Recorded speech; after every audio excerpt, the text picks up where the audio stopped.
For the last 40 to 50 years, the deadliest weather machine on Earth has been slowly walking east across America, off the open plains and onto ground that turns the same tornado into a mass casualty event. And today, it did something nobody alive has watched it do quite like this. Tornado watches lit up the Gulf Coast and New England at the same hour, while central Louisiana drowned under more than 2 feet of rain, all of it driven by one overloaded pattern. This is not a forecast. It is a documented shift, and it is accelerating. Stay with me and you will understand the engine underneath it, which turns out to be more unsettling than any conspiracy. If you want more investigations like this, a like and a subscribe genuinely help the channel grow. And I want to hear it in the comments. Where are you watching from? And did today's storms reach anywhere near you? Now, let's dive in. Part 1. The map that stopped being true. 3 out of every 4 tornadoes on Earth touch down in a single country. Not a region, not a continent, one country. The United States records somewhere around 1,200 tornadoes in an average year, and that figure is roughly 75% of every tornado documented anywhere on the planet. No other nation comes close, and for as long as anyone has been keeping records, those storms have crowded into one familiar stretch of ground, the open run of flatland through Texas, Oklahoma, Kansas, Nebraska, and the Dakotas that almost all of us learned to call Tornado Alley. And it is worth pausing on why that is, why this one country, because the answer is the same machinery that drives everything else in this story. The United States is built almost perfectly to manufacture tornadoes. You have the Gulf of Mexico to the south, a warm, shallow sea that pumps enormous quantities of moist air northward across the continent. You have the high deserts and the Rocky Mountains to the west, throwing hot, dry air out over the plains at a different altitude, and you have the jet stream, the river of fast wind in the upper atmosphere, slicing across the middle of the country and adding the spin. Stack warm, wet air underneath hot, dry air, then run a screaming current of wind across the top of the whole thing, and you have assembled, on a continental scale, the single best tornado factory on the planet. No other landmass on Earth has that exact geometry. It is the reason 3 out of 4 of these things happen here, and it is the reason that when the heat and the moisture start to move, the tornadoes move with them, and the storms themselves are not all the same. We rank them on a scale that runs from the weakest, which snap branches and peel shingles, up to the rare monsters at the top that level well-built homes, strip the bark off trees, and throw vehicles like toys, with winds well over 200 miles an hour. The overwhelming majority of tornadoes are on the weaker end, and most people in their path walk away. It is the small fraction of violent ones at the top of the scale that do almost all of the killing. And keep that detail in your back pocket, because the eastward shift we are about to trace is not just moving the average tornado, it is relocating those rare, violent, long-track killers onto exactly the ground least equipped to survive them. Here is the part that should stop you cold. That alley is moving. The center of America's tornado activity has been sliding east, off the plains and into the mid-south, and it has been doing it for decades, quietly, while the map in everyone's head stayed exactly where it was. This is not a forecast. It is not a prediction about some distant future. It is a measured, documented trend that has been unfolding across the last 40 to 50 years, and it is still happening right now, today, as you watch this. And on this single day, the 18th of June, 2026, that slow migration did something that has essentially no clean precedent in the modern record. I want to be careful with my words here, because I do not throw a phrase like that around lightly. But across the span of a few hours today, the United States had 3 separate tornado watches active at the same time, and where they were is the whole story. One of them sat over the Gulf Coast, over Alabama, Florida, Louisiana, and Mississippi, which is the exact ground the storms have been migrating toward. Read those 4 state names again with everything we have covered in mind. That is not a random patch of the country. That is Dixie Alley, the fatality map, the deadly second hotspot the activity has been pooling into for half a century. And it was lit up today in the most ordinary-looking way, a routine summer tornado watch that most people in those states would barely blink at, fed by warm Gulf air and the remains of a storm that should already have dissipated. The ordinariness is part of the point. The deadly new alley does not announce itself with sirens and special bulletins about a historic shift.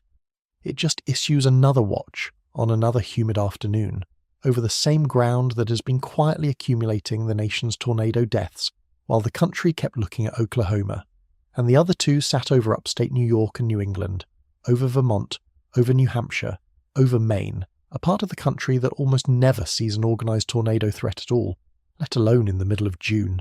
Sit with that for a second. The relocated alley was firing on its southern flank, behaving precisely the way the science says it should, while at the very same moment a violent, severe weather setup lit up the far northern corner of the country, where it has no business being this time of year. Tornado watches in Maine and tornado watches in Mississippi on the same afternoon, driven by the same overloaded pattern. That is the thing nobody alive has watched happen quite like this. And it is not a fluke that came out of nowhere. It is what it looks like when a decades-long shift in where our most violent storms form finally collides with a single, supercharged June day. And I want you to hold on to how genuinely odd that pairing is, because the instinct is to file each piece under ordinary weather and move on. A tornado watch in the deep south in summer on its own is a Tuesday. A line of strong storms reaching New England on its own is unusual but not unheard of. But the two of them together at the same hour, with a flood emergency burning in between them and a dome of dangerous heat off to the southwest, all of it powered by the same overloaded, moisture-soaked atmosphere, is not four separate weather stories. It is one story, written across the whole eastern half of the country at once, and it happens to be the exact story this video is about. The day did not just illustrate the trend, it performed it, in real time, on the national map, while most people scrolled past the individual headlines without ever seeing that they were all the same headline. Now, I need to be clear about what this story is and what it is not, because this gets twisted the moment it leaves the data and hits the internet. The headline here is not that America is suddenly getting more tornadoes. The national count has stayed roughly flat. The country still catches its 1,200 or so a year, still catches most of the world's total year after year after year. The number did not climb. What changed is the address. The same storms are increasingly forming over different ground, and the ground they are moving onto is the worst possible ground they could pick. It is the ground where tornadoes do not just happen. It is the ground where tornadoes kill. That is the entire reason this matters, and it is why I wanted to build a full investigation around it, rather than a quick news clip. Because by the end of this, you are going to understand three things that almost no one walking around today actually understands. You will know exactly where Tornado Alley is shifting, and how we know.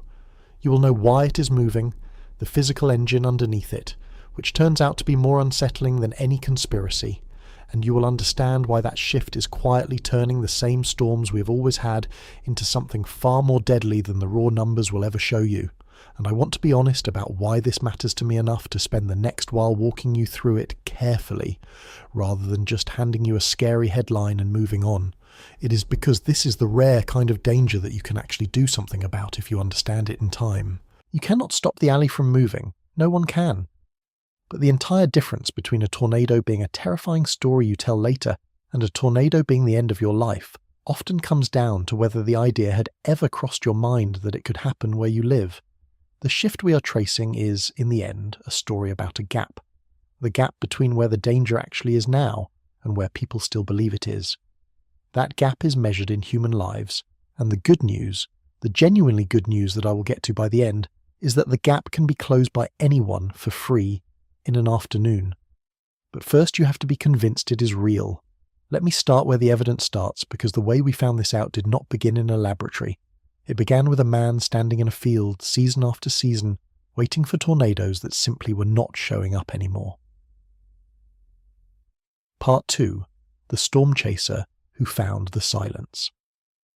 The person who first put hard numbers on this is an atmospheric scientist named Victor Gensini, and the reason his work carries weight is that it did not start with a model or a spreadsheet. It started with him standing in the wrong place year after year, watching nothing happen. And there is a reason it took someone like him, out in the field, to notice it first rather than the system catching it automatically. Big institutions and the maps they print have enormous inertia. The idea that Tornado Alley sits over the southern plains is not just printed in textbooks. It is baked into where television stations position their attention, where some emergency planning has historically concentrated, and into the mental model of nearly everyone who grew up in this country. a truth that everybody already knows is the hardest kind of truth to revise because no one is out looking for evidence against it. It takes a person standing in the supposed capital of the phenomenon, watching the phenomenon refuse to show up, often enough that they finally stop trusting the map and start trusting their own eyes. That is the uncomfortable position Gensini found himself in, and the willingness to ask whether the thing everyone knows is still true is exactly what science is supposed to be for. Gensini spent years doing what thousands of storm chasers do every spring. He drove out onto the Great Plains, into the open country that every textbook and every documentary calls the highest frequency tornado location on the face of the Earth, and he waited for the supercells to fire and drop their funnels. And season after season, he kept bumping into the same strange problem. The tornadoes were not there. He was standing in the single most famous patch of tornado ground in the world, and the sky kept staying quiet. If you have never thought about what storm chasing actually involves, it is worth understanding, because it is the lived experience underneath the data. Chasing is not the reckless thing the movies make it look like, at least not when scientists do it.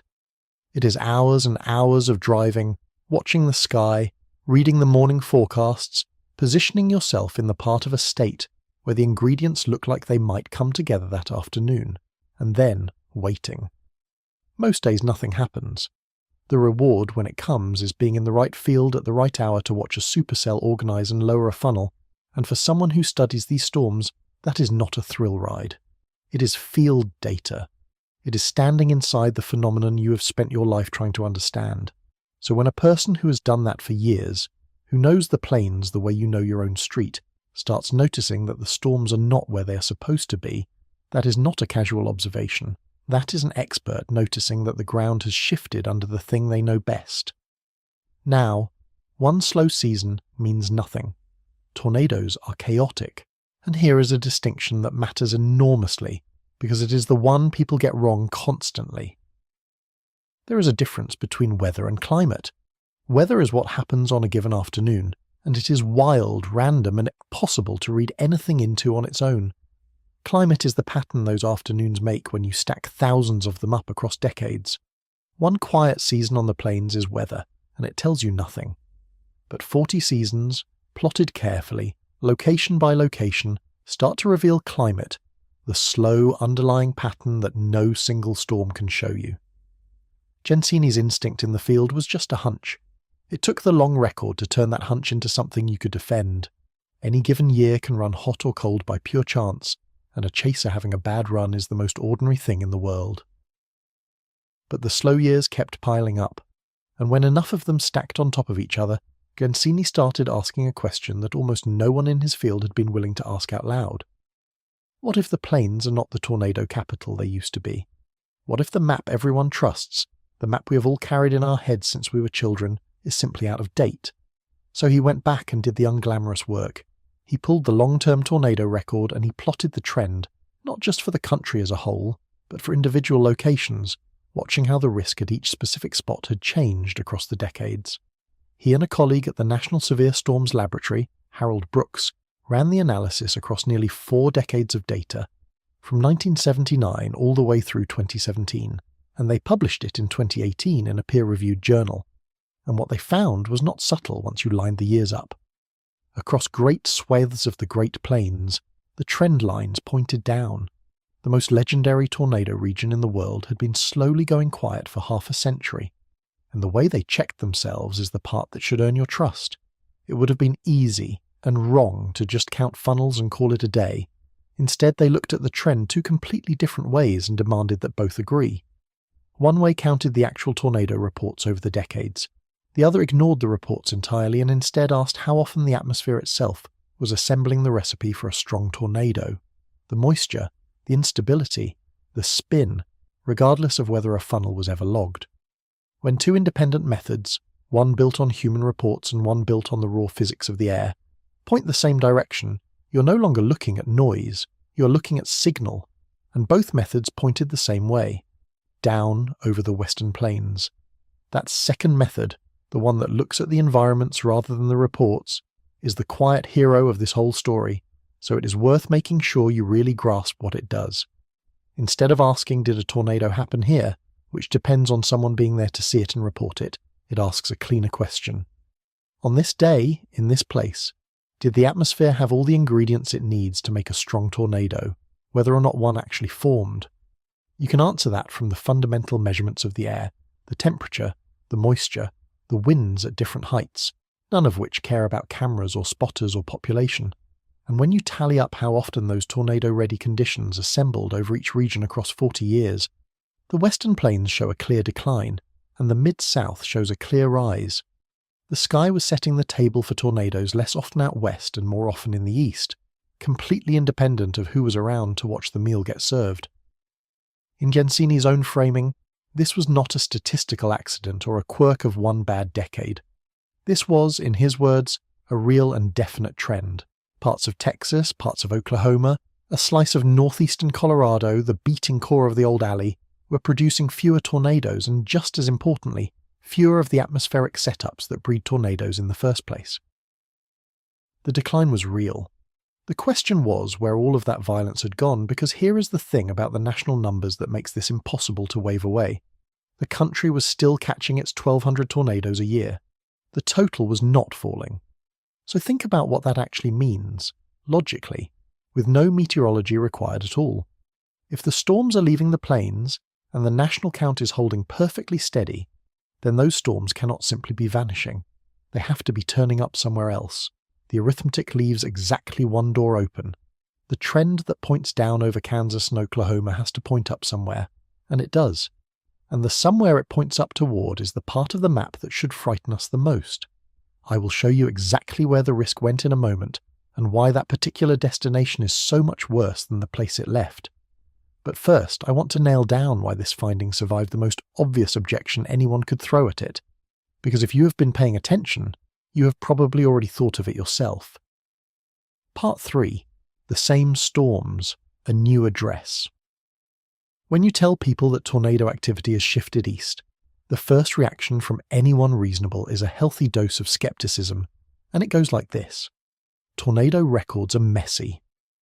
Over the last several decades, we built a national network of Doppler radar, we trained whole armies of volunteer storm spotters, and we put a high-definition camera in nearly every pocket and a dash cam in millions of cars. So of course we report more tornadoes now than we did in 1979. More eyes, more reports. Maybe the storms were always out there in the southeast, and we are just finally seeing them. That is a genuinely good objection. It is the right question to ask, and if the entire finding rested on raw tornado counts, you would be correct to doubt it, because we really might just be getting better at spotting storms that were there all along. So I want to be completely honest about how the researchers handled it, because the way they handled it is the reason this holds up. They did not argue the shift from the counts alone. They went underneath the counts, down to the atmosphere itself, and they measured the ingredients that have to be present for a tornado to form in the first place. The moisture in the low levels, the instability, the raw fuel, the wind shear, the turning and changing of the wind with height that lets a storm start to rotate. They track those ingredients using an index built specifically to flag the environments that produce strong tornadoes, and they watched how often those environments showed up over each part of the country across the decades, completely independent of whether a single human being ever reported seeing a funnel. And when you look at the environments instead of the reports, the same picture appears, the exact same picture. The conditions that breed violent tornadoes have been becoming less common over the western plains, and more common over the mid-south and the southeast. The shift is written into the physics, not just into the headlines. That is why scientists are willing to put their names on the word real. You cannot explain away a change in the fundamental atmosphere by pointing at smartphones. The phones did not make the Gulf warmer. The phones did not strengthen the lid over West Texas. The change is in the air itself. It is worth slowing down on just how clever that move was, because it quietly demolishes the strongest counter-argument anyone has. Think about everything that has changed in how we detect tornadoes since the late 1970s.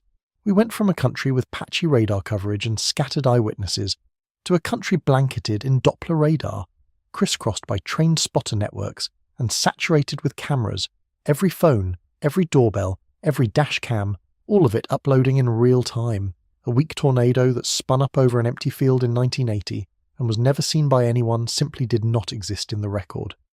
That same tornado today gets filmed from 4 angles and logged within minutes. So yes, of course the raw counts have drifted upward, especially for the weak ones, and any honest scientist will tell you that, but you cannot explain a shift in the underlying atmosphere that way. The instruments that measure moisture and wind and instability do not care how many smartphones are on the ground beneath them.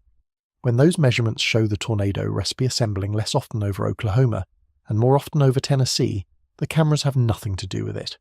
The recipe is in the air, and the air does not lie to fit a narrative. So now we can say where the risk went with confidence. While the trend was bending downward over the southern plains, it was climbing across a band of states to the east and south. Arkansas, Tennessee, Mississippi, Alabama, Kentucky, Missouri, Illinois, Indiana. More tornadoes, and crucially more of the strong, violent, long-track tornadoes, the kind that do the actual killing. The risk has been draining out of the western alley and pooling in the east. It did not disappear, it relocated. And the band of states picking up that relocated risk is worth naming carefully, because these are not the places the popular imagination files under tornado country. We are talking about Tennessee, where fast-moving storms sweep through forested hills and hollows that hide a funnel until the last instant. Kentucky, which we will return to in a moment for the most painful of reasons. Mississippi and Alabama, the very core of the deadly zone, where the combination of nighttime storms, mobile homes, and dense rural population has produced some of the worst tornado death tolls of the modern era. Arkansas and Missouri, where the eastern edge of the old alley blurs into the new one, and on up into Illinois and Indiana, where the same warm Gulf air now reaches more reliably than it used to.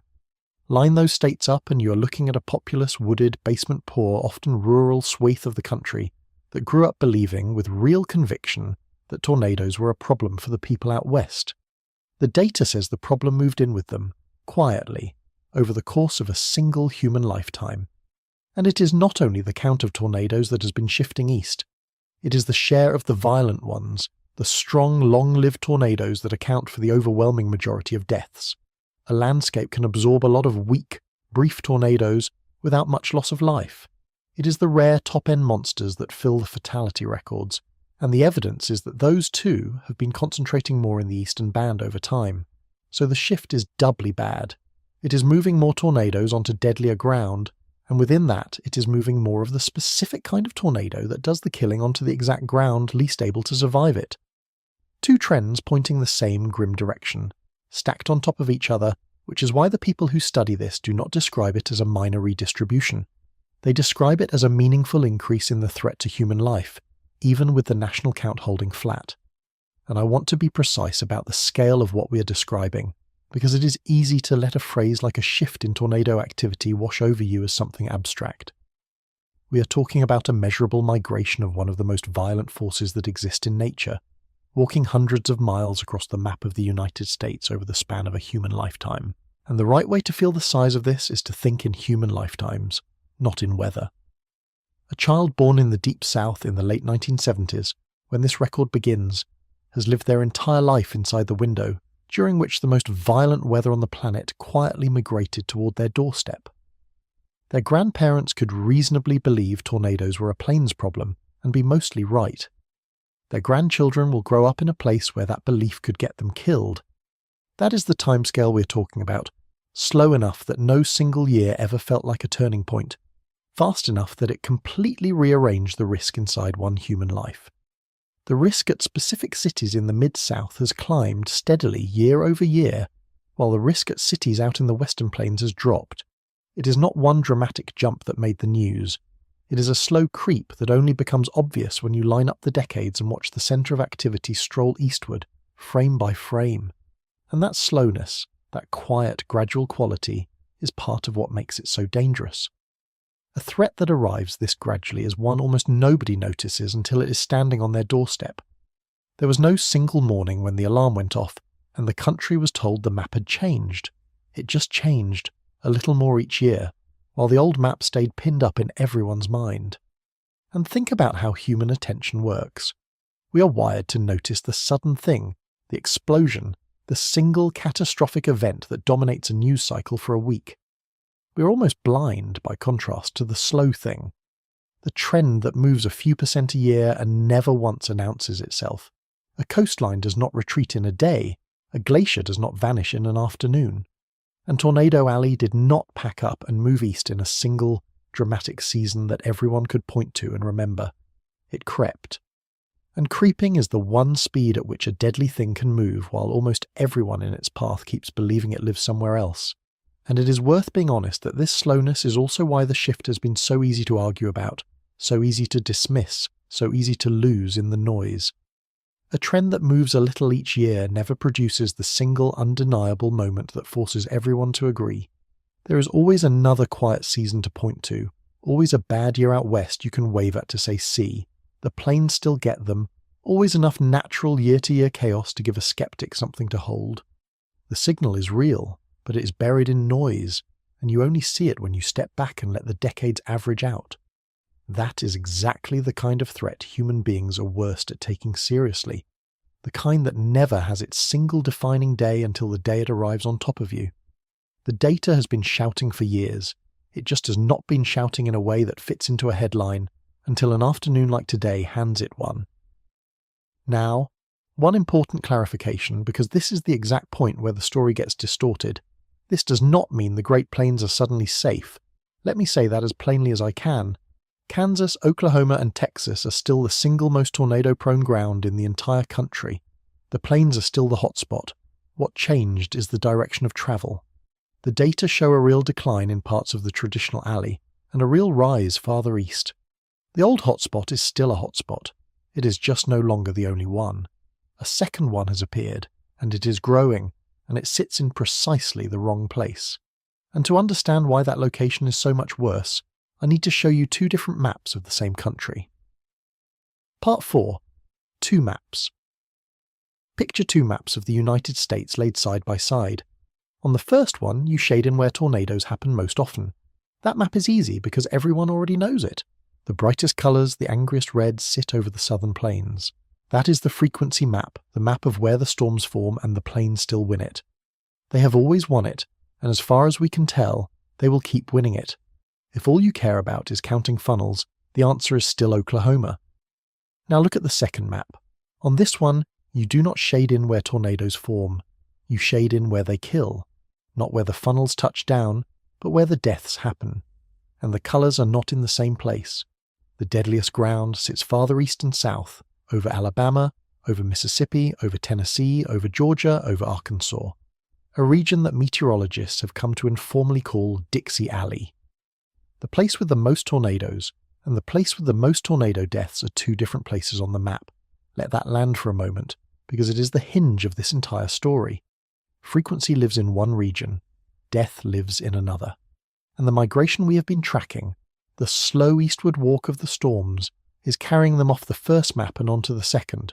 That is the core of it, stated as plainly as I can put it. America's tornado activity is sliding from the region where tornadoes are most survivable toward the region where tornadoes are most lethal.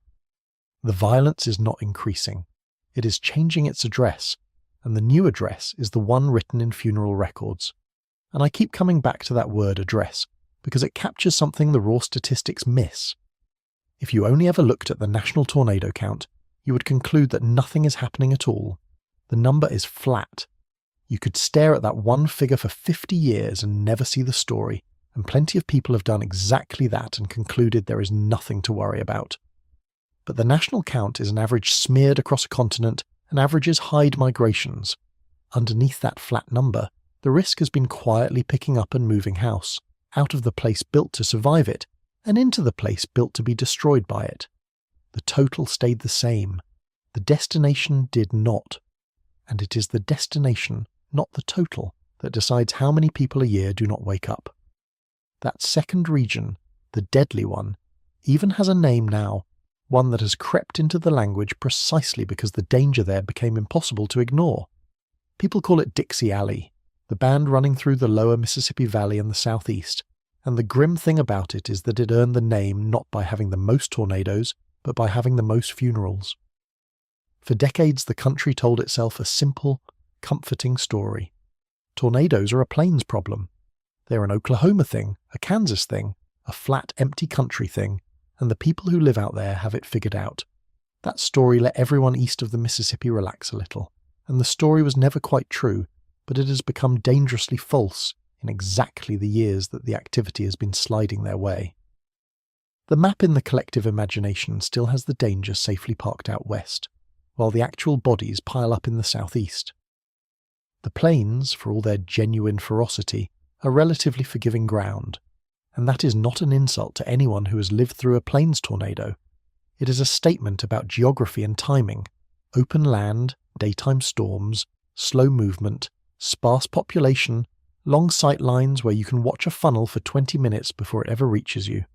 The southeast is the opposite on nearly every single one of those counts, and here is the part that should really get your attention. Those differences are not random, and they do not cancel each other out. Each one pushes the death toll in the same direction. They stack, one on top of another, until you have a region where the same tornado, that would be a frightening but survivable afternoon in Kansas, becomes a mass casualty event. And it is genuinely unusual, when you think about it, for the place where something happens most and the place where it kills most to be two different places at all. For most natural hazards, the danger and the death sit roughly on top of each other. The most flood-prone places see the most flood deaths. The most earthquake-prone places see the most earthquake deaths. Tornadoes broke that rule because survival from a tornado depends so heavily on the things that have nothing to do with the storm itself: the time of day, the speed, the season, the building you happen to be standing in, the warning you happen to receive. Those human and geographic factors matter so much that they pulled the fatality map clean off the frequency map. And the migration is doing the one thing you would design if you wanted to maximize the damage. It is taking storms off the part of the map where all those survival factors line up in your favor and setting them down on the part where every one of them is turned against you. The scientists who study this do not soften it. In the regions gaining tornado risk, they say, the deck is stacked against the people living there, and I want to walk you through that stacked deck one card at a time, because once you see how the factors pile up, you will never look at the phrase tornado season the same way again. We're going to start with the most underrated killer of all, the one that sounds almost too simple to matter. Speed. Part 5. Speed and darkness. Hold the classic image of Tornado Alley in your mind for a second. A storm chaser stands calmly in a field, camera up, filming a tornado as it grinds slowly across the horizon a mile or two away. That image is real. It exists for a reason. Out on the plains, tornadoes can move astonishingly slowly, sometimes creeping along at around 5 miles an hour, slow enough to watch, slow enough in many cases to simply drive away from at right angles. That slowness is not a small detail. It is a gift, and the gift it gives you is the single most valuable thing a human being can possibly have when a tornado is near: time. And that slowness is not an accident of the plains, it is a product of how those storms are built. The classic plains tornado often comes from a discrete supercell, a single rotating storm standing more or less on its own, drifting with the slower winds near the ground. The eastern storms, fed by all that Gulf moisture, tend to organize instead into long, fast-moving lines, driven along by the stronger winds that come with the systems that spawn them. A line racing east is a fundamentally different animal from a lone supercell loitering across a field, so the speed is not a detail bolted onto the eastern threat. It is baked into the very structure of the storms the new alley produces, which means it is not going to improve. The region is not just getting more tornadoes, it is getting a faster species of them. The eastern storms take that gift away. In the mid-south and the southeast, tornadoes frequently arrive moving 60 to 70 miles an hour. That is not a storm you stroll away from while your camera rolls. That is a tornado moving at highway speed, covering a mile every single minute, crossing the distance from the far edge of your awareness to the wall of your bedroom before you have even finished deciding whether you ought to be worried. A warning that buys a family on the plains a comfortable 15 minutes might buy a family in the southeast only 2 or 3. And 2 or 3 minutes is very often not enough time to wake up, understand what is happening, gather your children, and physically get everyone to a safe place. The clock runs out before the plan can start, and it is worth understanding what that warning time is actually for, because people tend to imagine that a tornado warning is a single instant of knowing like a light switch. It is not. A warning is a budget of minutes, and you spend those minutes in sequence. First, you have to receive the warning at all, which means a siren has to reach you, or your phone has to buzz, and you have to be awake and paying attention. Then you have to believe it, which sounds trivial but is often the slowest step of all, because the human default is to assume it is a false alarm or that it will miss you. Then you have to understand what to do. Then you have to actually do it, which might mean waking children, helping an elderly parent, getting everyone down a flight of stairs and into an interior room. Every one of those steps eats minutes. On the plains, with 15 minutes in the budget, there is slack for hesitation and still time to act. In the southeast, with a fast storm and maybe 3 minutes on the clock, the budget is gone before you have finished the second step. The warning was issued. It simply could not be spent fast enough. This is the first reason the moving alley is so much more dangerous than the raw numbers suggest, and it is the one that quietly makes every other problem worse. A faster storm gives you less time to overcome all of the region's other disadvantages. And because the eastern storms tend to come bundled into fast-moving lines of weather, fed by warm, humid air streaming up off the Gulf, that brutal speed is not the exception. It is the norm. The alley is not just moving east. It is moving toward a kind of storm that is engineered, almost perfectly, to give you the least possible warning, and the next card in the deck takes away even the warning your own two eyes could have given you. There is a number in tornado science that I think everyone should know, and most people have never heard. A tornado that strikes at night is roughly twice as deadly as the exact same tornado striking in daylight. Twice. And that doubling comes from nothing more exotic than the absence of light. During the day, a tornado is a thing you can see coming. It is a dark, rotating column standing against the sky. Something you can spot on the horizon and react to even if you somehow missed every warning. At night, that backup is gone. A nighttime tornado is effectively invisible until it is already tearing the walls off the structure around you, and it arrives at the exact hours when people are asleep, disoriented, and least able to act on a warning even when one reaches them. And it is worth pinning down just how much speed steals from the warning system itself, because the system was largely built around the plains. The modern warning chain works something like this. A radar detects rotation, or a spotter sees a funnel, a meteorologist makes a decision, a warning goes out, and it propagates to sirens and phones and televisions. That whole chain takes time to run, and it was designed in an era and a place where storms moved slowly enough for the chain to stay ahead of them. A storm crawling across Kansas at 15 or 20 miles an hour gives the chain room to work and still leaves the family a cushion. A storm racing through Tennessee at 60 or 70 can nearly outrun the chain itself, so that by the time the warning has propagated all the way to the phone on someone's nightstand, the cushion the system was designed to provide has already been eaten by the storm's own velocity. The tools did not get worse. The storms got faster, and they moved to a region where every step in the chain has less margin to give. So why does the Eastern Alley produce so many more of these nighttime monsters? The answer, again, is the Gulf of Mexico, and this is where the whole story starts to click together. Out on the plains, a great deal of tornado activity follows the sun. The ground heats through the long afternoon, the storms fire in the late day, and as the sun goes down and the heating shuts off, the engine winds down with it. But the southeast sits right up against that warm body of water, and the Gulf keeps feeding warm, moist, energy-laden air into the region around the clock, through the night, whether the sun is up or not. The storms there do not need the afternoon sun to keep running, so they keep running after dark. People go to sleep, the storm does not. And at 2 a.m, a tornado moving 70 miles an hour arrives in total darkness, on top of a town that never saw it and never had a chance to. Put those two cards together, and you can see the shape of the danger the moving alley is creating. A storm that gives you only a couple of minutes of warning, arriving in the one stretch of hours when you're unconscious and cannot use your own eyes, in a region that did not grow up thinking of itself as tornado country. And the darkness does not just blind you.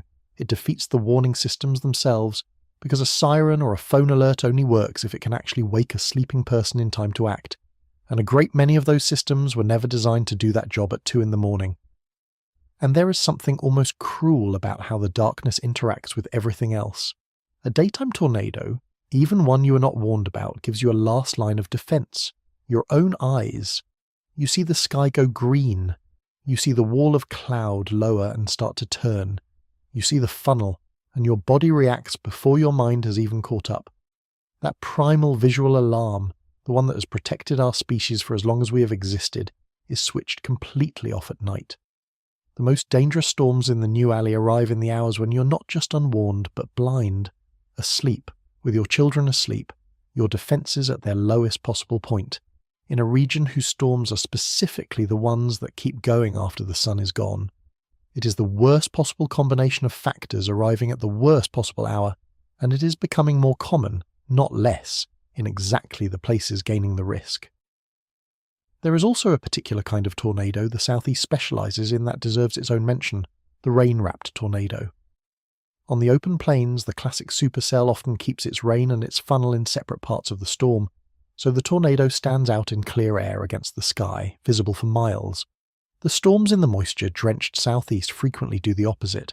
They wrap the tornado inside a curtain of heavy rain, so that even in daylight, even if you are looking right at it, you cannot see the funnel at all. It is hidden inside the downpour until it is on top of you. Combine a rain-wrapped tornado with darkness and trees, and you have a storm that is, for all practical purposes, completely invisible to the human eye right up until the moment of impact. The plains give you a monster you can watch approach. The southeast, more and more often, gives you a monster you never see at all.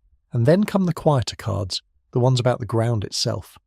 The southeast has lost the spring-only character that the plains still mostly keep. Violent tornadoes there strike in late autumn and in the dead of winter, in months when nobody has tornadoes on their mind at all. And that seasonal blurring is its own kind of trap because human preparedness runs on calendars. People in the plains have a mental tornado season. When spring comes, some part of them switches on, watches the sky, keeps half an ear on the forecast. The Deep South increasingly gets its worst storms in November, in December, in the flat grey months when the entire cultural apparatus of tornado awareness is switched off, when the sirens are the last thing on anyone's mind, and the idea of taking cover feels almost absurd against a cold, quiet evening. A storm that arrives in the wrong season meets a population whose guard is completely down, and a guard that is down is functionally another minute or two stolen off the warning clock. The shifted alley does not just strike deadlier ground and darker hours. It increasingly strikes in the months we have all been trained to consider safe. The region is far more densely populated, so any given storm has more lives in its path. It is heavily forested, which hides the funnels until the last second and turns trees into lethal flying debris. And the housing is different in a way that matters enormously. The southeast has a far higher share of manufactured and mobile homes, which offer almost no protection, and a huge number of houses with no basement at all, no underground room to retreat to. Think about that housing point for a second longer, because it is more important than it sounds. The advice everyone has heard their whole life is to go to the basement. It is good advice. The problem is that across much of the Deep South, a huge fraction of homes simply do not have one, because the soil and the water table never made basements practical to build there. So the single most reliable piece of tornado safety advice in the culture is advice that a large number of people in the highest risk region physically cannot follow. Add to that the manufactured and mobile homes, which are dramatically overrepresented in southern tornado fatalities because they offer almost no protection and can be rolled or destroyed by winds that a site-built house would shrug off, and you have a population that is not only getting more storms but is, on average, sheltering in the worst possible structures when those storms come. The trees make it worse again, both by hiding the funnel until the final seconds and by becoming a storm of heavy, lethal projectiles once the winds take hold. When the warning is short, the storm is fast, the sky is dark, and there is no safe low place to go, the deck is not just stacked.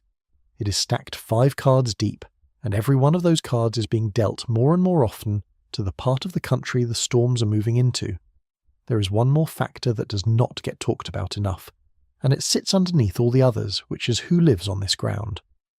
The shift is not carrying tornadoes onto evenly prosperous, evenly prepared land.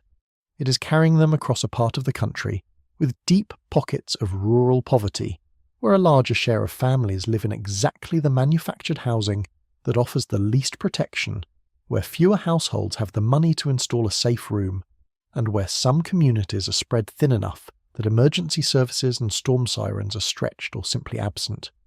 Disasters are never purely natural. They are the collision of a hazard with a community's ability to absorb it, and the storms are migrating toward communities with less of that ability, not more. The same tornado that strikes a well-resourced suburb with basements and reinforced schools and a dense network of warnings does something very different when it strikes a stretch of rural mobile homes at 2 a.m. The hazard moved east. The vulnerability was already waiting there. And there is a quieter, almost psychological factor layered on top, which is the problem of the warning that cried wolf. In any region that gets a lot of watches and warnings, a certain fraction of them inevitably pass without a tornado ever reaching any given person, because a warning covers an area, and the actual funnel only touches a sliver of it. Over time, people learn, not unreasonably, that most warnings end in nothing, and they start to tune them out. That tuning out is dangerous everywhere, but it is especially dangerous in a fast-moving nighttime storm environment, where the one warning you ignore is the one that gives you 3 minutes instead of 15. The very frequency of alerts can quietly erode the response to the alert that finally matters, and the new alley is learning that lesson the hard way. To understand what that actually looks like when it all comes together on a single night, I want to take you to one small town on one December evening that has become the clearest possible picture of the shifted alley. Part 6. One Night in Kentucky. On the night of the 10th of December 2021, the part of the map nobody was supposed to fear came to collect, and it did it in a place that the old tornado map would have called, for all practical purposes, safe. I want to ground this in one person's experience first, because the statistics can go numb on you, and a single night cannot. A woman lived in a small community in western Kentucky, a place well east of the plains, nowhere near where the chasers go, but sitting squarely inside the eastern zone where the risk has been climbing for decades. The evening, by her account, was warm and calm. This was December, remember? There was no rain, nothing in the air that felt like danger, nothing that whispered tornado to anyone who had grown up with the old idea of when tornadoes are supposed to happen. She drove home like it was any ordinary night, turned on the television to check the forecast and fell asleep. What woke her was the house itself. She later described the feeling as the house seeming to move, almost like the whole structure took a deep breath in and let it back out. She sat up in the dark. She heard glass breaking somewhere, and before she could even get to her feet, before she could process what was happening, she was pulled straight through a window. She came to rest a few hundred feet from where her house had stood, and a neighbour found her there, buried under piles of debris, in darkness so total that she could barely be seen at all. She survived. And the most telling part of her story is not the night itself, but what it did to her afterward. By her own account, before that December, you could not have gotten her to take a tornado warning seriously. It simply was not part of how she understood the place she lived. Tornadoes were a thing that happened elsewhere, to other people, in other states, and then one came through her bedroom wall, and now, by her own description, she begins preparing days ahead of any threat, watching the forecast, thinking about where to go. That is what it took to update the map in one person's head, a near-death experience in the dark. The entire point of telling her story is to let you make that same update without paying her price for it. Her night is a near-perfect checklist of everything the moving alley does to the people in its new path. Look at what that one experience contains, a warm December night, which is proof that the eastern storms have shed the spring-only rule and now strike in the cold months when no one is watching. A strike in the small hours of the morning in the dark, fed by that warm Gulf air that keeps the engine running long after sunset. A speed that gave her no time even to stand up, let alone reach a safe room. And a Kentucky town that sat nowhere near the alley anyone had been taught to fear. Every single danger factor we have talked about, all of them, present in one woman's bedroom in the span of a few seconds. And she was just one survivor inside something much larger. That night was the deadliest December tornado outbreak in the recorded history of the United States. Over the 10th and 11th of December, the system produced more than 60 tornadoes across roughly 10 states. The National Weather Service issued something on the order of 149 tornado warnings across Arkansas, Tennessee, Missouri, Mississippi, Kentucky, Illinois, and Indiana. By the time it was over, around 89 people were dead, and more than 15,000 buildings had been destroyed. This was not a normal December. December is supposed to be the off-season. The shifted alley does not honour the off-season anymore, and the reason that night was even possible is the same engine we keep circling back to. In the middle of December, an unusually warm, moisture-loaded air mass had been drawn far north out of the Gulf, the kind of warm, humid air that belongs to late spring, not to a week before the winter solstice, Layered over it was a powerful winter storm system, with the strong winds aloft that organised storms into long-lived, fast-moving rotators. So you had spring fuel underneath winter wind, in December, over the deadliest ground in the country. The atmosphere assembled the recipe in the 1 month nobody was watching for it, and it did so because the Gulf was warm enough to lend its summer to the dead of winter. And the numbers around that outbreak are worth saying slowly because they are hard to hold in the mind. More than 60 tornadoes in a single weather event. Roughly 149 tornado warnings issued across 7 states in a matter of hours, warning after warning after warning, stacking up faster than any newsroom could read them. More than 15,000 buildings destroyed, and around 89 people dead, the highest December tornado death toll the country has ever recorded. These are spring outbreak numbers, plains outbreak numbers, and they landed in December, in the southeast and the Ohio Valley, in the dark. Every part of that sentence is the thesis of this video stated as a body count. The longest track tornado of that outbreak stayed on or near the ground for an astonishing distance, ploughing across multiple counties and into multiple states in a single continuous act of destruction, the kind of long-track behaviour that used to be associated almost entirely with the open plains. In one town, a candle factory where dozens of people were working the night shift was flattened with the workers inside, and the rescue effort there became one of the defining images of the disaster. These were not people who had ignored a warning out of carelessness. Many of them were asleep or at work in a region and a month where the cultural assumption was that this could not happen to them. That assumption was the deadliest thing in the room.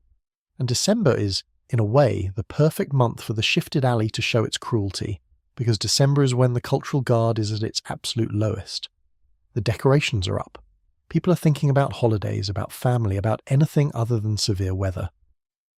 The very phrase tornado watch in December sounds almost like a contradiction to most people, something the brain wants to dismiss as an error. That dismissal is the danger. An out-of-season storm does not just catch people without a plan, it catches them actively disbelieving that the threat is real, in the warmest, least guarded, most distracted month of the year. The shifted alley has learned, in effect, to strike when no one is looking, and the calendar is part of how it hides. The signature storm of that outbreak was a tornado that reached the high end of the scale, an EF4, with winds near 190 miles an hour, and it carved an astonishingly long path across western Kentucky. It is now regarded as the deadliest and the longest track tornado in the entire history of the state. In the town of Mayfield, it leveled the center of the community. That one tornado by itself killed 57 people and injured more than 500. A single funnel, in a single town, on a single December night, in a state that the old map barely shaded at all. And what makes that night the textbook case is not that it was unique. It is that it was the most vivid example of a pattern that has been repeating across the New Alley for years. Time after time, the deadliest tornado events of recent memory have not been the classic plains wedges chewing across empty farmland in the afternoon. They have been fast, often nighttime storms tearing through populated, wooded, basement-poor country in the deep south and the mid-south, frequently outside the spring months everyone associates with tornadoes. The Kentucky outbreak crystallized everything the data had been quietly screaming for decades, and it did it with a death toll and a level of destruction that the country could not look away from. It was the shifted alley introducing itself in the loudest possible voice in the 1 month no one was listening for it, and the aftermath told its own version of the story. Whole communities that had no real cultural memory of a tornado, no deep instinct for it, found themselves rebuilding from the ground up, learning in the worst possible way that the old assumption about where these storms belong had quietly expired. The recovery in places like Mayfield stretched on for years, the kind of slow, grinding rebuild that does not make the news after the first week but defines life in a town for a decade. That is what it actually costs when the map in people's heads is years out of date and the atmosphere finally collects on the difference. And here is the detail from that night that I cannot stop thinking about, because it tells you everything about what survival actually comes down to in the New Alley. In the area around that small community, some of the people who lived did so only because they climbed down into precast concrete septic tanks. Heavy, buried, reinforced concrete. The houses standing above them were torn apart and scattered, and the tanks held. People rode out a near 200-mile-an-hour tornado by putting strong material between themselves and the wind and getting low, below the ground. Hold on to that image, because when we get to what you can actually do about all of this, it turns out those terrified people in the concrete tanks had stumbled onto the entire formula. And think about what that detail really tells you. The thing that saved lives that night was not a high-tech warning system or a last-second escape. It was mass and depth. It was being surrounded by something strong enough to take the hit and being low enough that the wind passed over rather than through. That is the oldest survival principle there is, and it worked against one of the most violent tornadoes in the country's history because physics does not care how modern your house is. It cares how much wall is between you and the wind and how low you are. Everything else we will say about staying alive in the new alley is, at bottom, a more comfortable version of those concrete tanks. Strong material, low ground, get behind it, get under it, and let the storm spend its fury on something other than you. But before we get there, I owe you the answer to the biggest question of all. Why is the alley moving in the first place? What is the engine underneath this whole thing? Because it is not what the loudest voices online want you to believe, and the real answer is, in a strange way, far more unsettling. Part 7. The Lid and the Fuel. To understand why the storms are abandoning the Western Plains, you need one piece of the atmosphere that most people have never heard a single word about. Meteorologists call it the cap. And once you understand the cap, the whole moving map suddenly makes sense. The cap is a layer of hot, dry air that parks itself a few thousand feet up, sitting directly on top of the warm, humid air near the ground. And what it does is suppress storms. Think of it as a lid on a pot. The warm, moist air down at the surface wants to rise, the way warm air always does. But every time it tries to climb, it runs into that layer of hot, dry air above it and gets stopped flat, the same way a lid stops steam from escaping a pot. And here is the thing that makes the cap so much more dangerous than it sounds. When you put a lid on a pot on a hot stove, the energy does not go away, it builds. Under a strong cap, the warm, moisture-laden air at the surface keeps gathering energy all day long, with nowhere to go, pressure and heat and fuel piling up underneath that invisible lid. And then, when an updraft finally does punch through, the release is not gentle, it is explosive. That is the recipe for the most violent supercells and the worst tornadoes on Earth. The cap is the difference between a sky that does absolutely nothing all afternoon and a sky that detonates. And the cap is not some rare or exotic feature. It is one of the central characters in the daily drama of severe weather across the country, and forecasters watch it obsessively, because it holds the entire outcome of a day in the balance. A morning can dawn with the surface absolutely loaded, with all the moisture and instability you could ever want, and if the cap holds, nothing happens. The day passes quietly and the energy bleeds off harmlessly after dark. Or the cap breaks in the late afternoon and all of that stored energy goes vertical at once, and you get a handful of violent supercells in the span of an hour. Same fuel, opposite days, and the only difference was whether the lid held. So when something slowly changes how strong that lid tends to be, over a whole region, over decades, you are not nudging the weather a little. You are changing how often the sky is allowed to detonate at all. And on the plains, the way that lid usually breaks is itself worth picturing, because it is the classic engine of a tornado day. Out west, there is often a boundary called the dry line, a sharp seam in the air where the humid Gulf air to the east meets the bone-dry desert air to the west. Along that seam, the atmosphere can force the warm, moist air upward, hard enough to punch through the cap in just the right spots. And that is where the great isolated supercells of the plains have traditionally bloomed, standing alone on the horizon, rotating, dropping their funnels in the open country. That whole mechanism depends on the balance between the lid and the fuel being just right. Strengthen the lid too much, as the drying west has been doing, and the dry line storms fire less often, or not at all, and the famous plains tornado day becomes a little rarer than it used to be. The machinery that made the Western Alley legendary is being quietly turned down, 1 degree of cap strength at a time. Now here is why that matters for our two maps. The strength of that lid is not the same everywhere across the country, and it is not staying the same over time. The cap is the hinge of the entire shift. Where the lid is getting stronger, storms get shut down before they can form, and the tornado trend in that place bends downward. Where the fuel underneath the lid is getting stronger faster than the lid can hold it, storms punch through more often, and the trend climbs. And that is exactly what has been happening across the United States, on opposite sides of the country at the same time. Two forces pulling in opposite directions, a drying southwest on one side and a warming Gulf on the other, start in the west. The American Southwest, which is the source region for that hot, dry capping air, has been getting hotter and drier. And as it bakes, the air it exports eastward gets hotter and drier with it, which means the lid it lays down over the western plains, over places like West Texas, gets stronger. A stronger lid means fewer storms can ever break through it. The fuel is still down there, the instability is still down there, but the cap wins more often than it used to, and so the tornado trend across the western alley bends down. The West is not losing its tornadoes because the fuel ran out. It is losing them because the lid got harder to break, and this is not happening in a vacuum out west. The American Southwest has been gripped by one of the most severe and prolonged dry spells in well over 1,000 years.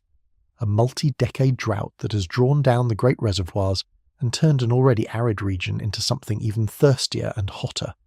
A landscape that dry heats up faster and higher under the sun, because there is no moisture in the soil to soak up the energy as evaporation. And the hotter and drier that source region gets, the hotter and drier the air it exports, and the stronger the lid that air becomes when it slides east over Texas. The western drought and the strengthening tornado cap are not two separate stories. They are the same story, seen from two angles. Now go south, to the Gulf of Mexico, which is the gas tank for severe weather across the eastern United States. The Gulf has been getting warmer, and a warmer Gulf pumps more water vapor into the air that rides north over the mid-south, air that now carries more moisture and more raw energy than it used to. So while the lid in the west is getting stronger, the fuel in the east is getting stronger faster, and every time a column of that supercharged air manages to punch through the cap, you get the same explosive storm you used to get over Kansas, except now it is forming over Tennessee, over Kentucky, over Mississippi. That is the engine of the whole shift, compressed into one sentence. The lid is winning in the west and the fuel is winning in the east, so the storms and the danger that rides with them slide toward the Gulf. And it helps to understand just how much energy a warmer Gulf actually represents. Because the word warmer sounds so mild. The oceans hold a staggering amount of the planet's extra heat, far more than the atmosphere does, and a body of water like the Gulf acts as a battery that the sky can draw on. Warm water evaporates more readily, and water vapor is not just moisture, it is fuel. Because when that vapor later condenses high inside a storm cloud, it releases the energy it absorbed when it evaporated. So a warmer Gulf is, quite literally, a more heavily charged battery sitting on the southern doorstep of the eastern United States, ready to be tapped by any system that comes calling. Raise the temperature of that water even modestly, and you raise the ceiling on how violent the storms it feeds can become, and you lengthen the season during which it can feed them at all. The fuel is not just present more often. Each unit of it is hotter, wetter, and more energetic than the fuel of a few decades ago. And the two halves of the country are linked into a single seesaw. The same large-scale weather pattern that builds a strong ridge of high pressure and sinking air over the drying southwest tends to dig a trough on its eastern flank. And that configuration both reinforces the western lid and helps usher the warm Gulf air northward into the east. It is not two unrelated trends that happen, to point in convenient directions.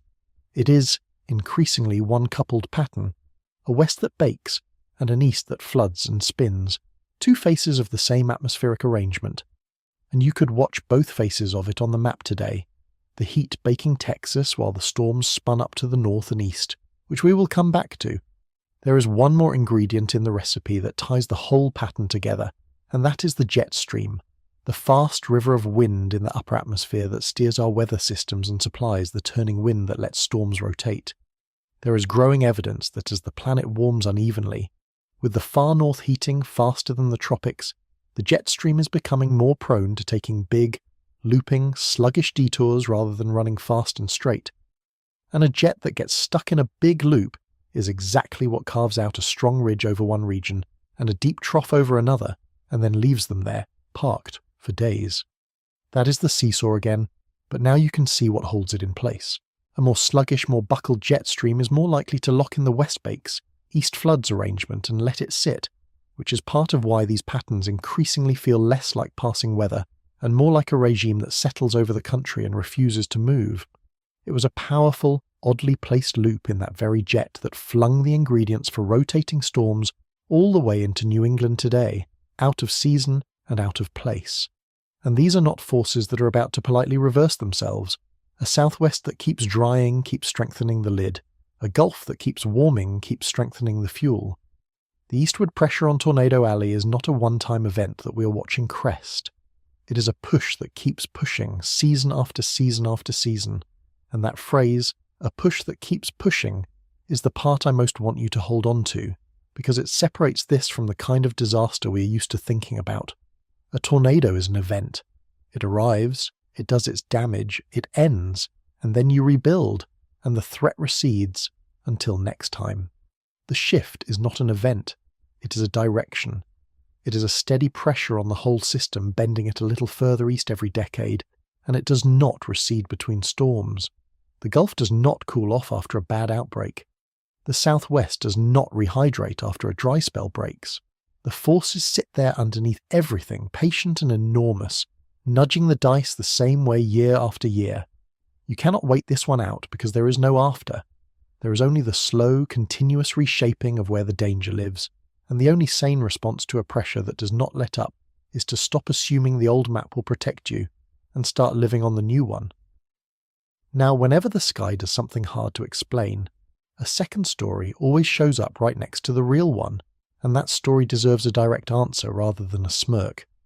There is a claim that circulates online persistently that tornadoes are being deliberately steered or even manufactured, often with a finger pointed at some atmospheric research installation or another.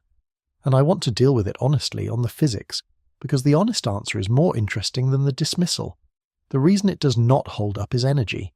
The amount of energy contained in even a single significant tornado dwarfs anything human beings can produce with a transmitter. By many orders of magnitude, it is not close. To put it in perspective, the energy released by a single significant tornado, let alone an entire outbreak, is on a scale that makes our largest deliberate energy projects look like a struck match held up against a wildfire. A transmitter, however powerful it sounds, is operating in a completely different league, separated from the storm by so many orders of magnitude that the comparison stops being meaningful at all. There is no mechanism, none, by which a ground-based facility could create, aim, or relocate a continent-scale pattern of tornado activity. People sometimes point at cloud seeding as proof that we can control the weather, and cloud seeding is real, but all it does is coax a little extra precipitation out of clouds that already exist. It cannot build a supercell out of nothing, and it certainly cannot pick up the center of American tornado activity and march it hundreds of miles to the east over 50 years. And here is the part that I find genuinely unsettling, more unsettling than the conspiracy ever was. If a machine was steering these storms, then at least someone would be in control. There would be an operator. There would be somewhere a switch that could be flipped off. But there is no operator. The alley is moving because of slow, enormous planetary forces rearranging where the heat and the moisture sit on the surface of the Earth, and not one human hand is on the wheel. There is no one to appeal to and nothing to shut down. That is what actually makes it hard to stop. And I understand the appeal of the other story, I really do, because I think the conspiracy is, underneath everything, a kind of comfort. If someone is steering the storms, then the world still has a logic to it. There is a villain, a plan, a hand on a lever, and a hand on a lever is something you can imagine fighting, exposing, switching off. The idea that no one is in charge is, in a strange way, the more frightening thought, because it means the danger is not a plot to be uncovered, but a consequence to be lived with. The slow, accumulating result of heat and moisture moving around a planet. People reach for the lever because the alternative, a vast indifferent process with no off switch, is harder to hold in your mind. But reaching for a comforting story does not make it true, and in this case, the comforting story would actually leave you less prepared, because it points your attention at imaginary enemies, instead of at the very real interior room you should be identifying in your own home. It is also worth saying plainly that the limits of weather control are not mysterious or hidden. We have been seeding clouds for the better part of a century, and the honest assessment after all that time is that it can sometimes coax a little extra rain or snow out of a cloud system that already exists and is already primed to produce. That is the ceiling. Nudging the output of an existing cloud is a universe away from conjuring a supercell out of clear air, and it is several universes away from picking up the statistical center of a continent's tornado activity and walking it hundreds of miles east across 50 years. The gap between what we can actually do to the weather and what the storms are doing on their own is so vast that anyone who has looked at the real numbers stops worrying about transmitters and starts worrying about the ocean. The truth is not that someone is doing this to us. The truth is that no one is, and it is happening anyway. I will also be honest about the edge of the science, because you deserve that too. The relocation itself is observed, measured and solid. The cap mechanism, the drying west and the warming Gulf is the leading explanation for why, but there is genuine ongoing scientific debate about exactly how much of this to pin on human-caused climate change versus the natural decade-to-decade swings that tornado activity has always had. That precise attribution is still being worked out, and anyone who tells you it is 100% settled in either direction is selling you something. Tornado activity has always had big natural swings, driven by things like the cycle of warmer and cooler phases in the Pacific that nudge the jet stream around from year to year, and some of what we're seeing is undoubtedly that natural rhythm at work. Untangling how much is the long-term warming signal, and how much is that natural rhythm is genuinely hard, partly because tornadoes are small and brief and rare compared to the giant slow systems that climate science measures most easily. So the careful scientists hold two things at once. The relocation is real and measured. The full explanation is still being assembled. That is not a weakness in the story. That is what honest science in progress actually sounds like, and anyone who flattens it into a tidy slogan has left the science behind. But, and this is the part that matters for you, you do not need that debate resolved to be standing in the path. The storm does not care why it formed over Kentucky instead of Kansas. It only matters that it did. And on this one particular day, the 18th of June 2026, the atmosphere stopped being an abstract trend in a journal and showed its hand in real time, in a way that pulled every single thread of this story together at once. Part 8. Today, the alley showed its hand. Everything I've described so far is the slow story, the decades-long migration you have to squint at the data to see. But today, the slow story and the fast story collided, and for a few hours this afternoon you could watch the engine of the whole shift caught in the act, doing something that has no clean match anywhere in the modern record. And I want to be clear about why a single day belongs in a story about a 50-year trend at all, because normally it would not. One day is weather, and we already established that weather proves nothing about climate on its own. The reason today earns its place is not that it proves the trend, it cannot, but that it shows you the trend's mechanism in action, close up, at full volume, in a single afternoon you can actually picture. It is the difference between being told that a river is slowly changing course and standing on the bank watching the water carve at the new channel in real time. The carving has been happening for decades. Today you could see it happen. Here is what the map looked like. Across the country there were more than 400 active weather alerts at once. But the part that matters, the part that made me want to build this whole investigation around today specifically, was the tornado watches. Not one. 3 of them, live at the same time, and where they sat is the entire point. One watch covered the Gulf Coast, stretched across Alabama, Florida, Louisiana, and Mississippi. That is Dixie Alley. That is the exact ground the storms have been migrating toward for 50 years, the deadly second hotspot lit up and active, fed by warm, moisture-soaked air streaming straight off the Gulf and the leftover circulation of the season's first-named storm wrapping into a front. The relocated alley was doing precisely what the science says it now does, and then, at the very same moment, the other 2 watches, one over Vermont and upstate New York, one over Maine and New Hampshire, reaching down into the coastal corners of New England. Stop and picture that on a single map. Tornado watches in Mississippi and tornado watches in Maine, glowing at the same time, on the same June afternoon. The southern flank behaving like the new alley it has become, and the northern edge of the country lighting up in a way that, frankly, it almost never does. New England does not get organised tornado threats like this, and it certainly does not get them in the middle of June. This is the thing nobody alive has watched unfold in quite this configuration.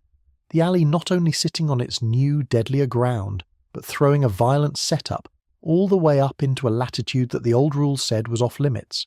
Now, I want to be careful and honest with a phrase like "nobody alive has seen this," because it is the kind of line that gets thrown around carelessly, and you deserve better than hype. New England has had tornadoes before. The Deep South has tornado watches constantly. Neither one by itself is unprecedented. What I am pointing at is the configuration, the simultaneity, the reach. It is the two ends of the country lighting up with the same kind of threat on the same June afternoon, the relocated alley firing on its deadly southern flank, while the pattern simultaneously flung the ingredients for rotating storms all the way up into northern New England, out of season, under a jet that belongs to winter. That whole arrangement, taken together, is the thing that has essentially no clean match in the record, and it is exactly the kind of overreaching two directions at once behaviour you would expect from an atmosphere carrying more heat and more moisture than it used to. It is not one record being broken. It is the shape of the whole event that is strange, and that shape is the thesis of this entire video, drawn across the sky in real time. What made the New England side of this even possible tells you how loaded the atmosphere was. There was a fast-moving line of storms racing east with embedded rotation, riding underneath an unusually powerful area of low pressure parked over southeastern Canada, and threaded through it all was a jet of wind aloft moving at roughly 130 knots, which is a screaming, almost wintertime kind of wind speed to find over New England in June. The forecasters themselves flagged it in their own words as the kind of setup not usually seen in that region this time of year. The wind shear, the turning of the wind with height that lets storms rotate, was running at values you simply do not expect over southern New England. The one thing holding the lid on a true outbreak up there was modest instability, not a lot of raw fuel, which is why this became a setup for fast, nasty spin-ups and damaging straight-line winds, rather than a parade of monster wedges. But the point is not the final tornado count in Maine. The point is that the ingredients were there at all, that far north, that out of season. And it is worth being clear about why a person who studies this would find the New England piece so striking rather than just unusual. Tornadoes need that collision of ingredients, the warm moist air, the instability, and the strong turning wind aloft. New England, in June, almost never gets the wind part in this kind of strength, because the screaming upper-level jets that drive violent rotating storms have usually retreated far to the north by then, into Canada, as summer settles in. To find a jet that powerful that far north and east in the middle of June is to find a piece of the cold season's machinery operating in the warm season in the wrong place. It is the atmosphere reaching for an ingredient it normally keeps locked away that time of year, and reaching for it precisely at the moment the warm Gulf was loading the rest of the recipe to the south. That is the simultaneity that makes today worth marking. Not one freak event, but the whole continental pattern straining in two directions at once, and down on the Gulf side the same overloaded pattern was doing something almost biblical with water. In central Louisiana, in Avoyelles Parish, rainfall totals reached somewhere between 12 and 26 inches, and the Weather Service issued a flash flood emergency, which is the rarest and most urgent flood product they have, the one reserved for situations where lives are in immediate danger. In nearby parishes, 6 to 13 inches had already fallen, with water rising toward homes, and it is worth sitting with that rainfall number for a second, because 12 to 26 inches is not a bad storm. It is a year's worth of rain for some places, falling in a matter of hours on top of ground that cannot possibly absorb it that fast. A flash flood emergency is not language the Weather Service uses lightly. It is the tier they reserve for the situations where water is rising fast enough to take lives right now, where the message is no longer prepare, but flee or climb. And the reason all that water was available to fall is, once again, the warm Gulf, holding more moisture in the air above it than it used to, ready to be wrung out by any system that lifts it. The same heat and moisture surplus that loads the tornado dice was, a few hundred miles to the west, loading the rain. So at the same hour that New England was bracing for spin-up tornadoes, central Louisiana was drowning under more than 2 feet of rain. One pattern. One overloaded, warm, Gulf-fed atmosphere, throwing tornadoes and a flooding catastrophe, and, off to the southwest, a dangerous dome of heat with index values running from 108 to 112 degrees, across Texas and around 110 in South Florida, all at once. And that heat to the southwest is not a side note. It is the other face of the very seesaw we just talked about. The same ridge of high pressure and sinking air that bakes a region and drives the heat index past 110 is the western half of the pattern, whose eastern half was spinning up storms and dumping 2 feet of rain. One arrangement of the atmosphere, producing a dome of dangerous heat on one flank, and a flooding tornado producing trough on the other, on the same day over the same country. If you wanted a single snapshot of the coupled West Bakes, East Spins machinery that has been walking Tornado Alley eastward for 50 years, you could have just taken a picture of the national weather map this afternoon. It was all there at once, the lid and the fuel, the heat and the spin, the drought side and the deluge side laid out across the country like a diagram of the whole thesis. And there was a human rhythm to how it unfolded through the day too. The morning began with the threat already alive across the Gulf, the leftover storm wrapping moisture into a front, the watches going up over the deep south. Through the afternoon the action climbed northeast, the line of storms racing across New York and into New England under that powerful jet, until by the late day you had the genuinely strange situation of the National Weather Service holding active tornado watches in the deep south and in northern New England simultaneously. People in Mississippi and people in Maine, on the very same afternoon, checking the same kind of alert on their phones, bracing for the same family of storm, for completely different reasons rooted in the same overloaded atmosphere. That is the image I keep coming back to. Not the severity of any single watch, but the reach of the whole thing, the way one pattern stretched its hands across nearly the entire eastern half of the country at once, and tying every bit of it together, underneath all of it was the Gulf. Remember the engine. The eastern fuel is winning because the Gulf is warm. Well, today the Gulf was running warm. The broader ocean state had been tipping out of neutral toward warmer conditions for months, with the agencies that track it now saying the warm phase is underway and strengthening, and the remnant of that early season storm was holding together over that bathtub of warm water in a way early season systems usually cannot. And that detail about the early season storm holding together is worth pausing on, because it is the warm Gulf showing its strength in yet another way. Ordinarily, a weak early season system that drifts over land falls apart fast, starved of the warm water it needs. But when the ground itself is saturated and the surrounding waters are unusually warm, these systems can cling to life far longer than they should, even drawing strength from the warm, wet land beneath them, a behaviour that essentially lets the storm pretend the land is still ocean.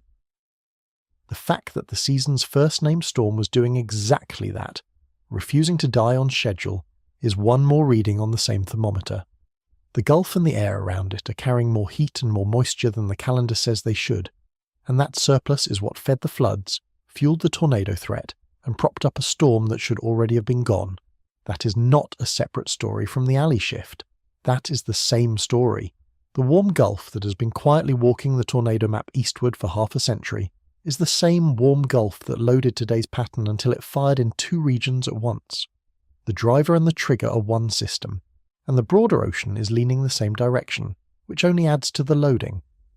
The great climate rhythm of the Pacific, the swing between its warmer and cooler phases that nudges weather patterns across the whole planet, has been tipping out of its neutral state toward the warm side for months now, with the agencies that watch it reporting that the warm phase is underway and strengthening. That matters because these large-scale ocean states tilt the odds for entire seasons of weather, shifting where the jet stream tends to set up and how the heat and moisture get distributed across North America. I am not going to tell you that one ocean cycle caused today, because that is not how any of this works. No single afternoon can be pinned on a slow planetary rhythm. But the backdrop, the stage on which today played out, was an atmosphere and an ocean both carrying a surplus of heat, both leaning warm, both loading the dice in the same direction at the same time. Today was one roll of those dice, and the dice were weighted. I'll give you one more piece, almost as a point of contrast, because people always ask, was there anything strange happening above the atmosphere today, out in space, on the sun? And the answer is no. The sun was quiet, space weather was calm, geomagnetic activity low, no storms worth the name, and I point that out deliberately because it underlines what this day actually was. Whatever lit up the map from Maine to Mississippi to Louisiana did not come from the sun or from space. It came from the air we live in, down here at the surface, from heat and moisture and the slow rearrangement of where they sit. I find that contrast genuinely clarifying, because so much of what frightens people about the sky comes from far away, from solar storms and asteroids and the deep machinery of space, things that feel cosmic and beyond us, and those things are real and worth watching. But today the most dangerous sky in the country was not the one out in space. It was the thin shell of air sitting directly on top of the ground, the same air you walked through to get your mail, the same few thousand feet of atmosphere where all of our weather lives. Everything that threatened lives today happened inside that shell, driven by nothing more exotic than where the heat and the water had gathered. There is something humbling in that. We spend so much energy watching the heavens for danger, and the deadliest thing in the sky today was the ordinary air rearranged. The threat today was not from above. It was from the ground-level world we walk around in every single day, and mostly never think about. So let me draw the whole day back together before we turn to what it means for you. A single overloaded pattern, powered by a warm Gulf and a buckled jet stream, lit up tornado watches in the deadliest tornado region in the country, and in one of the least likely, on the same June afternoon, while dropping a flooding catastrophe in between them and baking a dome of dangerous heat off to the side. Every piece of that is something we have been building toward for the last 50 years of data. The lid in the west, the fuel in the east, the storms and the danger sliding toward the warm water. Today was not a freak. Today was the trend, briefly visible, performing the exact behavior the science said it would, plus a northern reach that should make anyone who watches this stuff sit up. The slow story and the fast story were, for a few hours, the same story, written across the sky for anyone willing to read it. Which brings us finally to the only question in all of this that actually matters to you, the person standing somewhere under that sky right now. Part 9. Update the map in your head. Here is the bottom line, stripped of everything else. The United States did not get more tornadoes. It got the same tornadoes, in worse places. The country still catches its 1,200 or so a year, still catches most of the world's entire total. What changed is the address. The address moved off the open, daytime, springtime plains, the most survivable tornado ground there is, and onto the fast, dark, year-round, hidden, crowded ground of the Mid-South, where the same storm becomes a killer. The violence did not climb. It relocated onto ground that converts it into death. And today, for a few hours, you watched that relocated engine fire in 2 regions at once, including one it was never supposed to reach. But I do not want to leave you sitting in dread, because the dread is not the honest ending. This is. The fact that the deck is stacked does not mean the game is lost, and that is not a motivational line. It is what the data actually show. Even violent tornadoes are very unlikely to kill you if you take a few basic steps, and the steps are simple enough to say in one breath. Do not be in a vehicle. If a tornado is coming and you're in a car, you're in one of the most dangerous places you could possibly be, because a car gives you nothing, and the eastern storms move at highway speed. Get into a real sturdy building, get to the lowest floor, get to a small interior room, a bathroom, a closet, a hallway, with as many walls as possible between you and the outside, and stay away from windows. That is the entire formula. And it is almost exactly what saved those people in Kentucky who climbed down into the concrete septic tanks while their houses came apart above them. They put strong material between themselves and the wind, and they got low. A purpose-built storm shelter or a reinforced safe room is better still. And in a region where so many homes have no basement at all, simply choosing one strong, low place in advance, before the sky ever turns, is the difference between hoping and knowing. And because the eastern storms move so fast, the single most important version of this rule is the one about the car, so let me say it again in its own breath. If a tornado is coming, do not try to outrun it in a vehicle, and do not shelter under a highway overpass, which is one of the most dangerous places you can choose because it funnels and accelerates the wind. The instinct to drive away feels like control, but against a storm moving at highway speed in the dark, possibly hidden in rain, you cannot reliably know which way to go, and a car offers you essentially nothing if the storm finds you.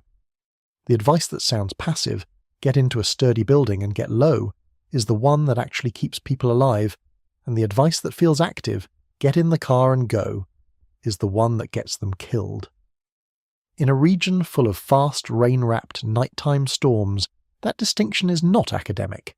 It is most of the whole game, and if you own your home in one of these regions, the next step up is worth knowing about, because the engineering has come a long way, A purpose-built safe room, a small reinforced shelter that can be installed inside a house or buried just outside it, is rated to survive the most violent tornadoes on the scale, and the people who study disaster survival will tell you they work. The concrete tanks in Kentucky were an accidental version of exactly that principle: strong material and low ground found in a moment of desperation. A real safe room is that same idea, designed on purpose, waiting before you ever need it. In a region full of homes with no basement, it is the closest thing there is to certainty. And there is a larger version of this that goes beyond any one household, because communities adapt the same way people do, slowly and usually only after being hurt. The places that handle tornadoes best are the ones that have built the instinct into their infrastructure and their culture. Reinforced safe areas in schools, well-drilled warning systems, building codes that assume the storms will come. The new alley is, in many places, still catching up to a threat that arrived faster than the institutions could adjust to it. Some towns are getting there, hardening their schools and their public buildings, getting serious about shelters. Others have not yet had their December night, and have not yet found the will. The grim pattern of history is that this kind of communal preparation tends to arrive just after the disaster that proves it was needed rather than just before. The whole purpose of understanding the shift now, ahead of time, is to be the rare place, or the rare family, that moves before the proof arrives, rather than after. Because here is the truth about why people die in the new alley, and it is not what you would guess. The hardest part is not knowing what to do. The steps are not complicated. The hardest part is believing deep down that you will ever actually need to do them. The woman in Kentucky said that before that December night, you could not have gotten her to take a tornado warning seriously. It was not part of her idea of where she lived, and now she starts preparing a week ahead of any threat. Psychologists have a name for the thing that kills people in these moments, and it is not stupidity, and it is not stubbornness. It is normalcy bias, the deep human tendency to assume that because the catastrophe has never happened to you before, it will not happen now. Your brain treats the warning as background noise because every previous warning in your life ended with nothing. And in the new alley, where whole communities have no living memory of a major tornado, that bias is at its most powerful and most lethal, because the cultural reflex that makes a family in Oklahoma take cover at the first siren simply was never built into people who grew up believing tornadoes were something that happened on television, far away, to somebody else. The storms have moved into their towns faster than the instinct to fear them has. That shift, from assuming it will never be you, to having a plan ready before the sky turns, costs nothing, and it is the single most important adaptation anyone living in the new alley can make. It is, in the most literal sense, updating the map in your head to match the map the atmosphere has already redrawn. And updating that map can be as simple as a few honest questions you ask yourself tonight. Do you actually know how you would receive a warning at 3 a.m, or is your phone silenced and you're only siren a county away? Do you know, right now, without thinking, which room in your home you would go to, and is it a small interior space on the lowest floor away from windows? If you live in a manufactured home, do you know where the nearest sturdy building or community shelter is? Because writing it out where you are is not a real option. None of those questions cost anything to answer. They take an evening, once, and then they are answered for the rest of your life. The people who die in these storms are almost never the people who had answered those questions. They are the people for whom the questions never came up, because the map in their head said it could not happen here. There is a strange comfort buried in all of this if you look for it. The forces moving the alley are enormous and slow and beyond any one person's power to stop, and that can feel like helplessness. But scale that down to your own life, your own house, your own family, and the picture flips completely. At that scale, you have almost total control. You cannot move the Gulf or cool the Southwest, but you can know where your safe room is. You can decide tonight, calmly, with no storm in the sky, exactly where everyone goes if the warning comes. You can be the household on your street that takes the 2 a.m. alert seriously, while the neighbours roll over and go back to sleep. The planetary forces are not yours to command, but survival, in the moment that actually counts, very nearly is. The shift is out of your hands. Your response to it never was. And maybe that is the right note to end on, because it reframes the whole thing. This is not a story about doom descending on the country. The country is not being punished and nothing supernatural is happening. What is happening is quieter and, in its way, harder to sit with.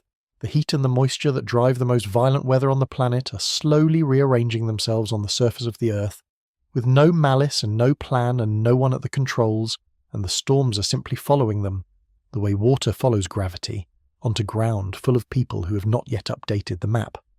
The map is not a piece of paper. It is the picture in your head of where you are safe, and today, from Maine to Mississippi, the Sky reminded everyone willing to look that the picture is out of date. So watch this trend, because it is not slowing down. The drying southwest keeps strengthening the lid, the warming Gulf keeps strengthening the fuel, and the storms keep being pushed east and, as today showed us, occasionally flung into places the old rules swore were safe. The map on the wall, the one we all grew up with, the one with the bright red blob sitting politely over Oklahoma, is already wrong. It has been wrong for years. The centre of the most violent weather on the planet has quietly walked off that map and onto ground full of sleeping people who still think Tornado Alley is somewhere else, somewhere far away, somewhere that happens to other people on the news. The atmosphere has already updated its map. It did it again today in front of all of us, from Maine to Mississippi. And it will come to prove it. Not everywhere, and not to everyone, but somewhere in that broad eastern band, on some fast, dark, out-of-season night, the storm that the data has been quietly promising for 50 years will arrive over a town that still believes it lives somewhere safe. That much is not really in doubt. What is in doubt, the only thing that was ever in doubt, is how many of the people under that sky will have already done the small, free, unglamorous work of knowing where to go. The atmosphere has finished redrawing its map. It has been done for years, and today, from Maine to Mississippi, it signed its name to the new one in front of the whole country. The only map left that still shows the old, comfortable false picture is the one folded up inside our heads. That one, unlike the Gulf and unlike the jet stream and unlike the slow drying of the West, is the one map we can actually change. The only question left, the only one that was ever really yours to answer, is whether the people now standing in the path will update the map in their heads before the night it comes to prove it to them.